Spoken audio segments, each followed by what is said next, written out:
Bon, bah si j'ai bien compris, il va falloir y aller.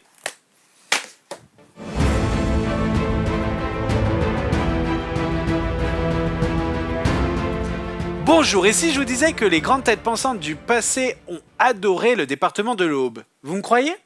Bah oui, entre La Fontaine, qui a créé une fable à Saint-Julien-les-Villas, le Chêne et le Roseau, Flaubert, qui s'est inspiré de la ville de Nogent-sur-Seine pour l'un de ses romans, et Voltaire, qui a adoré Romilly-sur-Seine, je pense que ça commence à faire beaucoup.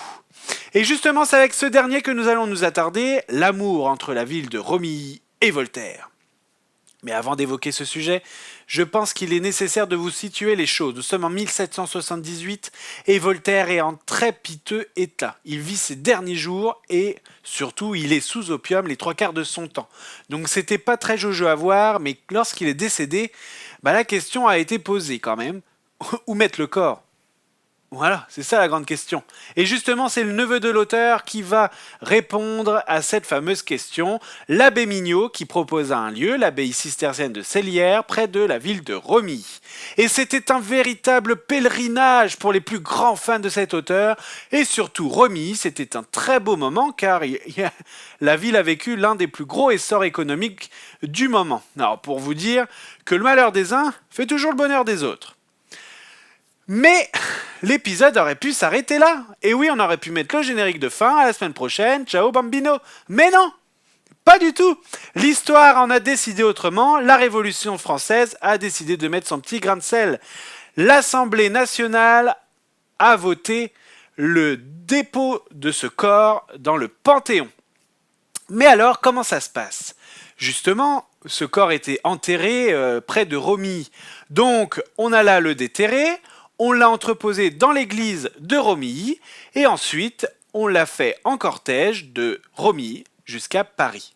Donc ça aurait pu prendre 1 à 2 journées. Mais non, on a décidé de faire quelques détours en passant par la ville de Troyes. Bref, ça a duré 5 jours. Je pense que la route de Provins n'existait pas ou il la connaissait pas, je sais pas. Bon bref, c'est avec un petit peu d'humour que je parle de cette période, mais il est vrai que le corps de Voltaire n'est pas complet. Et oui, selon la légende, un orteil et quelques dents auraient disparu. Alors est-ce que ce sont les médecins qui ont pris quelques morceaux ou des voleurs de reliques? Je ne sais pas, le mystère reste entier.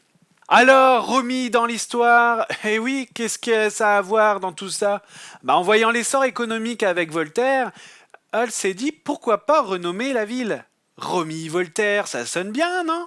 Alors ils ont proposé ce nom au département, qui bien évidemment le refusa immédiatement.